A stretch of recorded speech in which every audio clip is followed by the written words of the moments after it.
আজকের সকালটা শুরু করলাম হরলিক্স গুলিয়ে আর চা বানিয়ে। এই হরলিক্স খেতে আমার একদম পছন্দ হয় না বলে আমার জন্য চা বানিয়েছি, বাবা মায়ের জন্য হরলিক্স বানিয়েছি, আর সকালের ব্রেকফাস্টও রেডি করে রেখে দিয়েছি। হঠাৎ করে মা পেছন থেকে ডেকে কুমড়ো শাক আর ডগা হাতে ধরিয়ে দিল।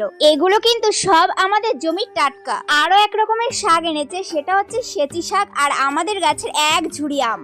Hello guys, welcome back to my channel. কেমন আছো সবাই? তোমাদের ভালোবাসা, আমি তো অনেক ভালো আছি। গুড মর্নিং সবাইকে। এখানে রয়েছে দু রকমের বিস্কিট। তো দেখেছো, চা আনতেই ভুলে গেছি তোমাদের সামনে গল্প করতে করতে। ট্যান্টানান, তোমাদের সামনে নিয়ে চলে এসেছি সকালকের ব্রেকফাস্ট।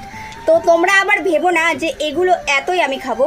এখান থেকে একটা মিষ্টি আমি পাবো। আর এই যে আম দেখতে পারছো, এই আমটা আমাদের কাছে এইরকম সাইজেরই হয় বলে আমার কেটে আম খেতে ভালো লাগে না।